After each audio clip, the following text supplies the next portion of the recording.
And joining me now is Deputy Foreign Minister of Cuba, Carlos Fernandez de Cosio. Welcome to Meet the Press, Mr. Foreign Minister. Thank you for having me. Thank you so much for being here. I do want to start off by playing for you something that President Trump said about Cuba just this week, speaking from the White House. Take a listen. I do believe I'll be having the honor of taking Cuba. That'd be good. That's a big honor. Taking Cuba. Taking Cuba in some form, yeah. Taking Cuba. I mean, whether I free it, take it, I think I could do anything I want with it. You want to know the truth? Mr. Deputy Foreign Minister, what was your reaction to hearing that? Is Cuba bracing for the United States to take it in some form? Truly, we don't know what they're talking about, but I can tell you this. Cuba is a sovereign country and has the right to be a sovereign country and has the right to self-determination. Cuba would not accept to become a vassal state or a dependent state from any other country or any other superpower. Well, let's delve into this a little bit more deeply. Cuba's president released a statement that read in part, quote, "Any external aggressor will clash with impregnable resistance." Do you believe any action by the United States would escalate into a military conflict? We hope not, but what our president expressed is what any country that respects itself would convey if there was a threat to try to take over a country or to try to dominate or control it in any way. But we truly hope that there's no military action, and frankly, we see no reason. We see no justification for military action against Cuba. Cuba is a peaceful country. We're not an enemy of the United States. We don't pose any threat to the United States. In fact, we wish, and we've said it openly, that we would like to have a friendly and respectful relationship with the United States, with its government, and we've been developing it for a long time with the people of the United States. And yet you heard those words by President Trump. So I'm wondering, is your military preparing for a potential engagement with the United States? Our military is always prepared, and in fact, it is preparing these days for the possibility of military aggression.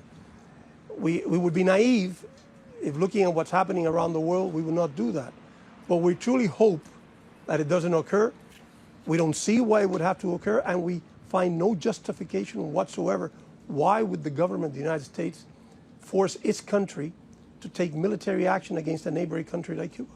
So this is a remarkable statement that you've just made, that Cuba is in fact preparing for the potential possibility of a military engagement with the United States. Can you be more specific? What do those preparations look like?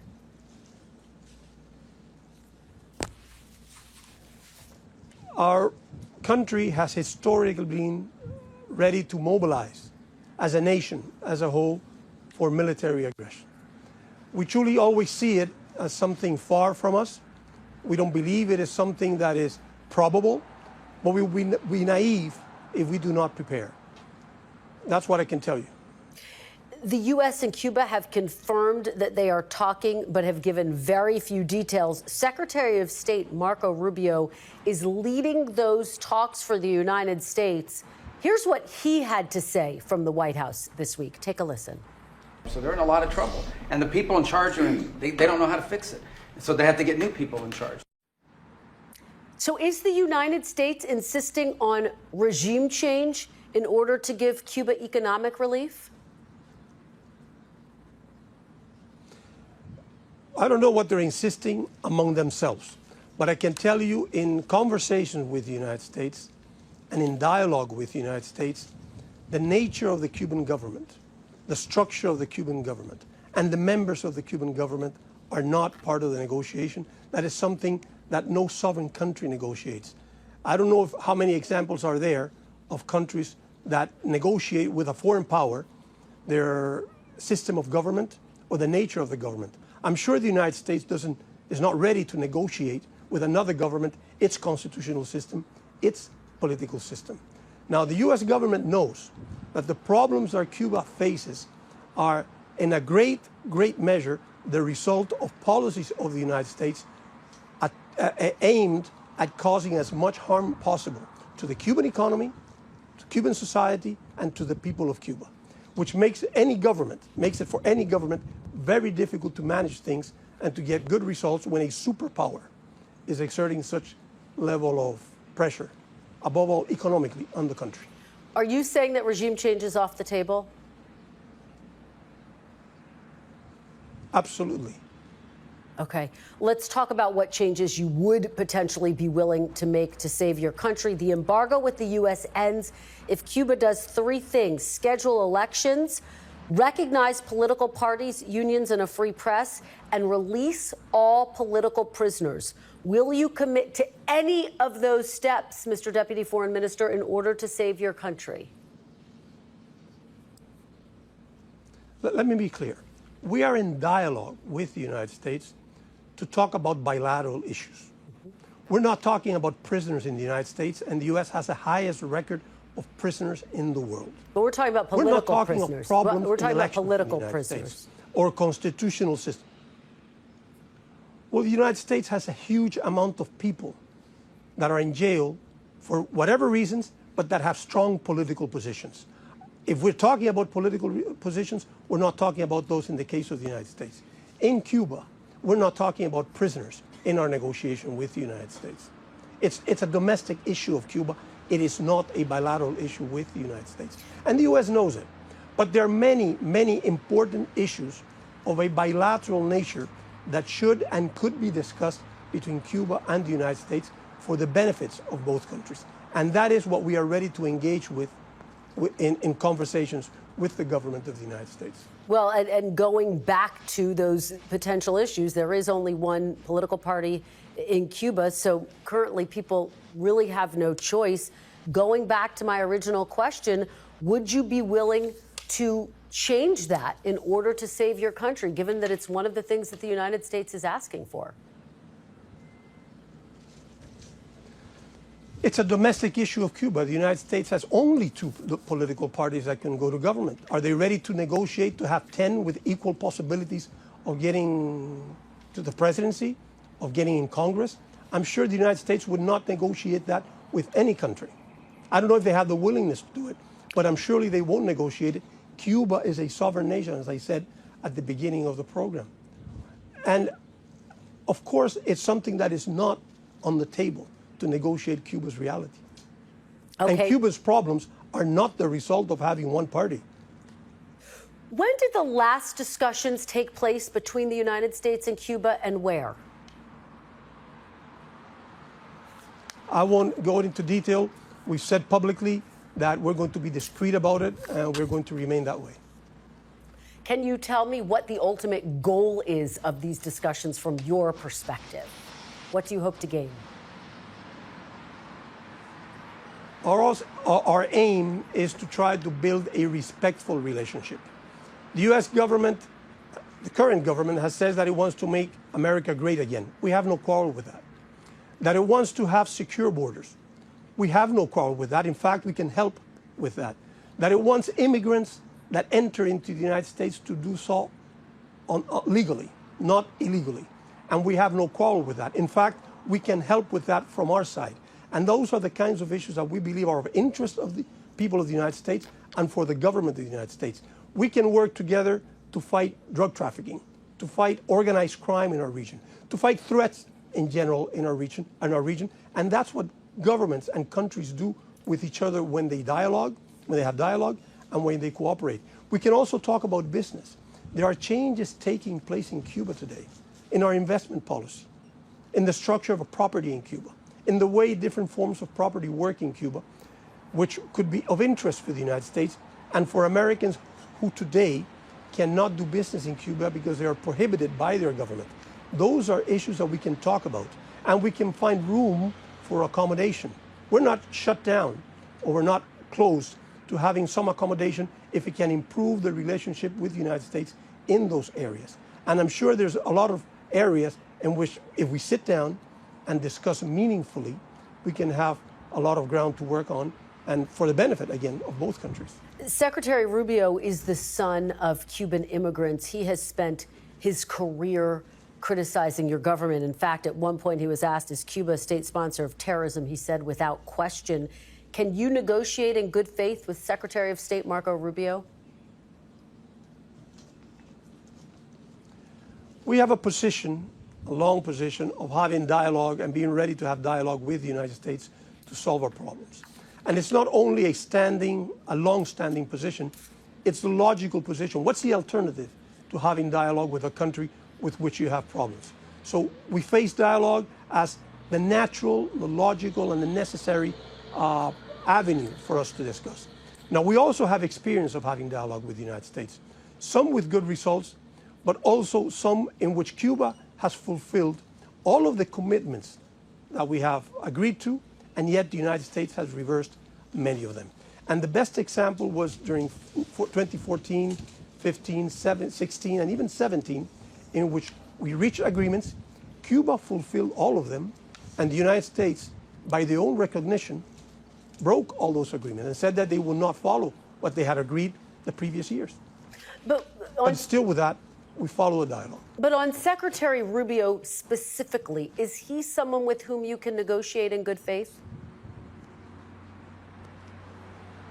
We are ready to negotiate with the person that the U.S. government, as a sovereign nation, designates as their spokesperson, as their lead negotiator. We're ready to negotiate with whoever is designated by the U.S. government. They're a sovereign nation. We don't interfere with that.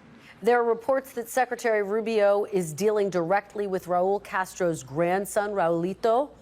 Is that accurate? Why is he the one who has direct contact with the United States?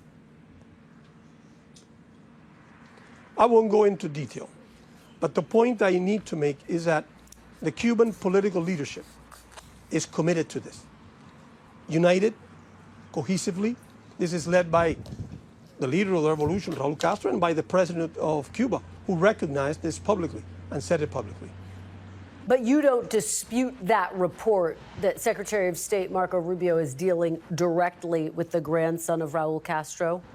You don't deny that? I won't go into details. Okay. Let's talk broadly speaking now. The United States has made its goal of regime change quite clear. You say that's off the table, as you just reiterated here.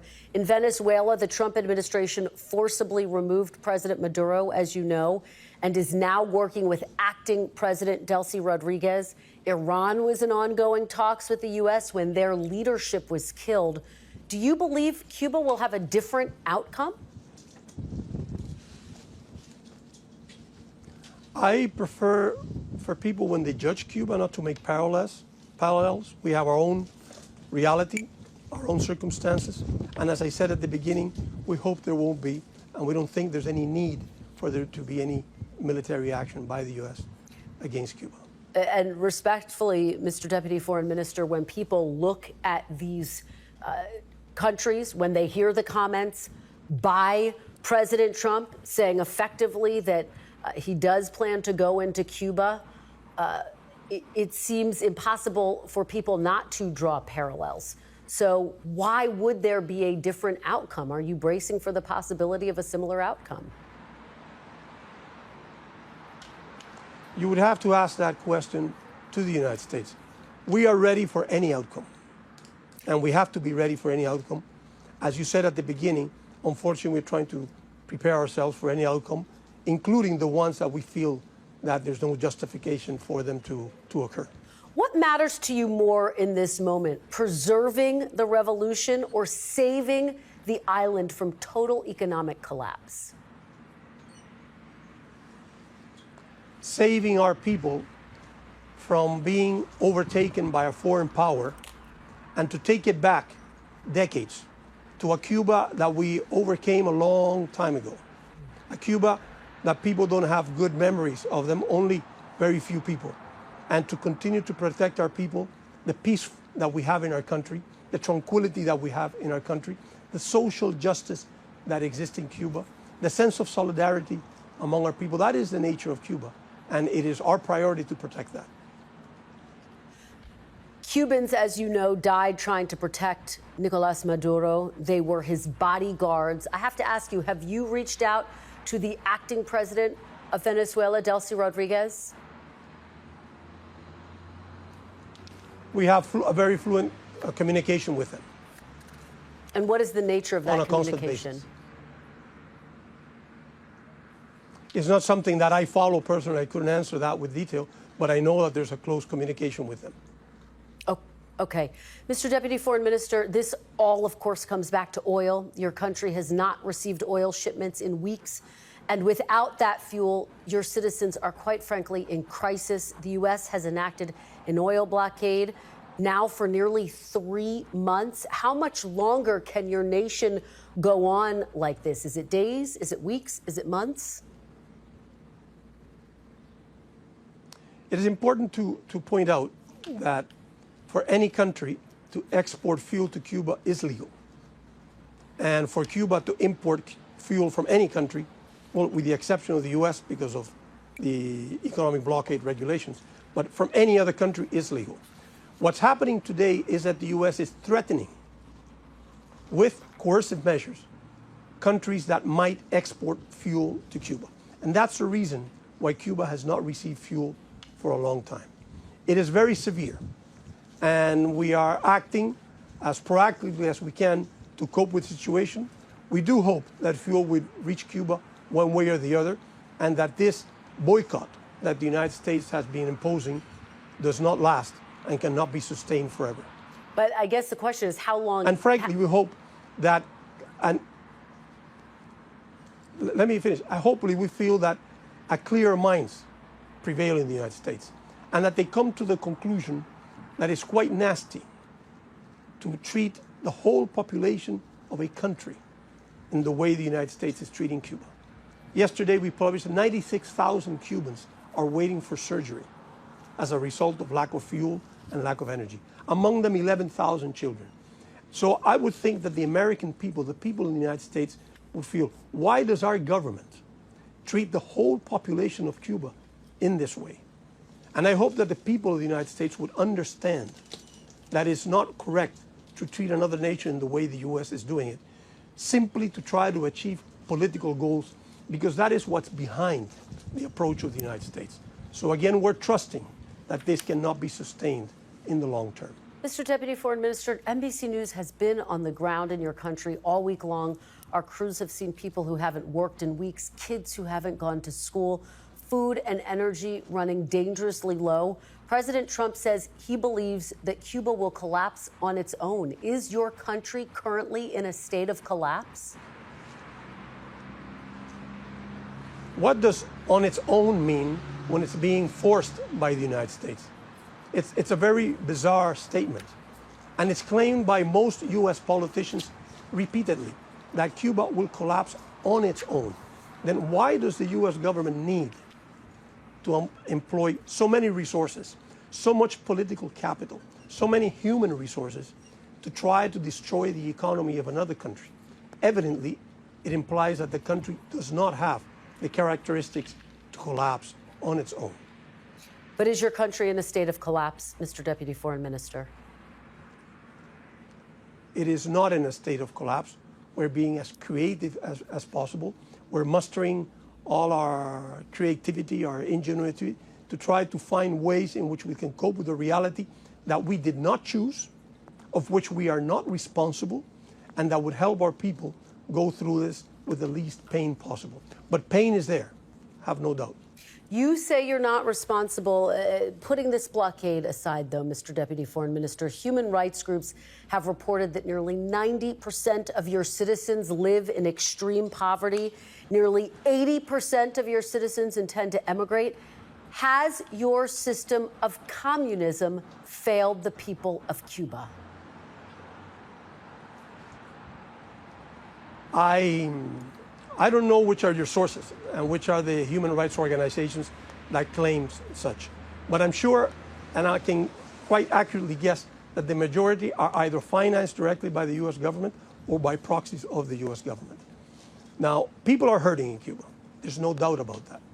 But you cannot put a question mark on the system of socialism or communism or the system of government that we have in Cuba, whichever way you wish to call it.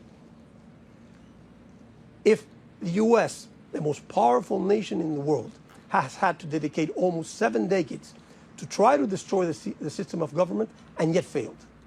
Cuba, if you look at the ranks in the UN, has one of the highest ranks for a developing country and even compared to developed countries in terms of human development. Now, what does human development mean? The livelihood of people, not the wealth of a few, not the wealth of an elite, not the index of the Dow Jones, it's the welfare of the population. And Cuba has consistently, for decades, with the system of government that we have, had those rankings.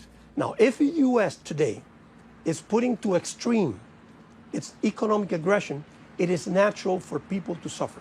And if you try to describe in whatever rank the amount of people that are suffering poverty, the amount of people that are having difficulty with food, the great majority of all of us who suffer 30, 36 hours of lack of electricity, you cannot blame the government if you have the most powerful nation in the world dedicating so many resources to create that scenario. And yet, Mr. Deputy Foreign Minister, I hear you trying to place blame on the United States, and yet for 67 years your country has had no free press, no free elections, a history of political prisoners. Your country has not been able to function without the aid or assistance from your allies. Does your government bear some responsibility for the fact that your people are suffering? Those are statements that you cannot substantiate. You don't have evidence to sustain all the affirmations that you have just made in your statement. Unfortunately, I know that it might come to you in whatever literature you have, but you cannot sustain those affirmations that you have. Cuba has been a successful country. What developing country has been submitted to the onslaught from the most powerful nation in the world and yet been able to carry solidarity to over 100 countries? Have health indicators that are better than the ones that you have in the United States? Have educational indicators that are better than you have in the United States? Have housing indicators which are better than the ones you have in the United States? The majority of people in Cuba, I'm talking about 90%, live in homes that they own, that they don't have to pay mortgage for. So claims that you make trying to portray Cuba as a failure cannot be substantiated. It is different from the United States. It's a much humbler country in terms of the size of the economy as the United States. It's much different than the United States, but it's not wrong. Being different is not mistaken. And above all, it does not excuse submitting the whole population to an unrelenting warfare by the most powerful nation in the world. There's no way, whatever statement you make, that can excuse for the U.S. government to abuse in such a way the people of Cuba. It's common sense. It's moral sense. Mr. Deputy Foreign Minister, just finally, what is your message to President Trump this morning? Cuba has no quarrel with the United States. We do have the need and the right to protect ourselves, but we are willing to sit down. We're open for business, and we're open to having a respectful relationship that I'm sure the majority of Americans would support, and I'm sure the President of the United States would support if we could sit down and talk meaningfully about it. All right, Cuban Deputy Foreign Minister Carlos Fernandez de Cosio, thank you so very much for joining us this morning. We really appreciate it. Thank you. Thank you. We thank you for watching, and remember, stay updated on breaking news and top stories on the NBC News app or watch live on our YouTube channel.